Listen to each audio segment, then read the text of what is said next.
seconds later, but he wasn't digging. In fact, he disappeared to the other side of his house and didn't come back. I went back into my house and quietly got back into bed, trying not to wake up my wife. The next day, the first thing I did was look out my window to see that the hole in the ground was completely patched up in Charles' backyard. I also noticed that his SUV was parked in the street now instead of his driveway. I don't know what happened throughout the rest of that night, but I'm disturbed to think that what was at the bottom of that hole might have been his son's body. For all I know, he dug up that hole to remove whatever he had previously buried down there and drive it somewhere else to dump it. This is all speculation, call me crazy if you want. I haven't told anyone, not even my wife. And quite frankly, I don't know what to do. Charles never gave me back my shovel. I'm not going to ask him for it. In fact, he's been avoiding me ever since. And something disturbing happened yesterday.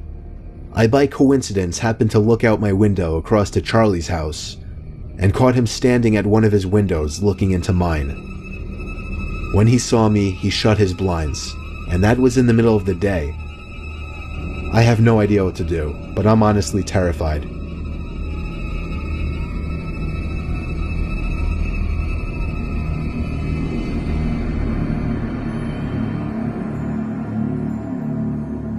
I've lived in 3 houses in my life, 2 with my family and my current house by myself.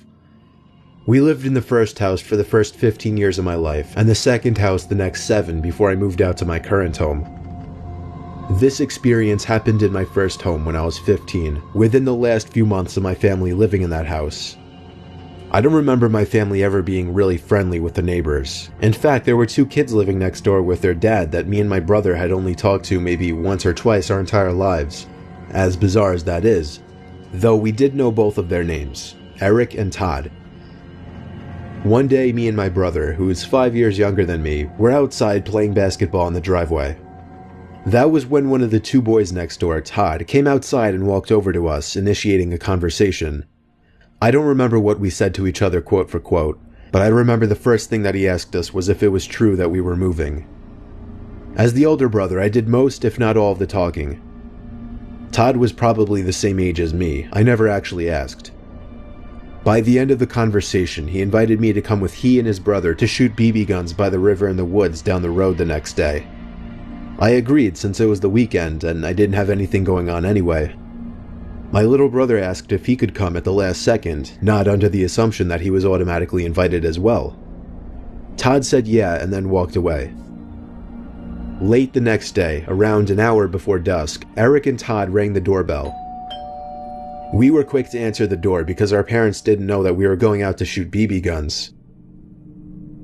Walking down the sidewalks with Todd and Eric decked out in camo gear and carrying a duffel bag of BB guns was really strange. The level of seriousness these 2 clearly had in this was really weird to me and my brother, and we kept meeting eyes, holding in our laughter a couple of times because of it. We got to the woods having spoken very few words. I could already tell these 2 were kids of few words. Maybe why we hadn't met them officially until that point.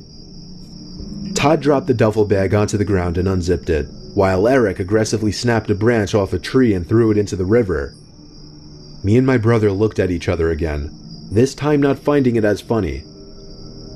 Todd pulled out a couple of guns and handed them to me and my brother, and that's when Todd dropped the bomb and told us they were real guns. Eric grabbed a loaded gun from the bag and began firing at trees across the river. When I realized he wasn't joking about the guns being real, I was in a mix of anger and confusion. I grabbed the gun from my brother's hands and placed both of them back in the bag. I told them we weren't comfortable with this and had to leave. Eric stopped firing, and they both looked at us with expressions that seemed half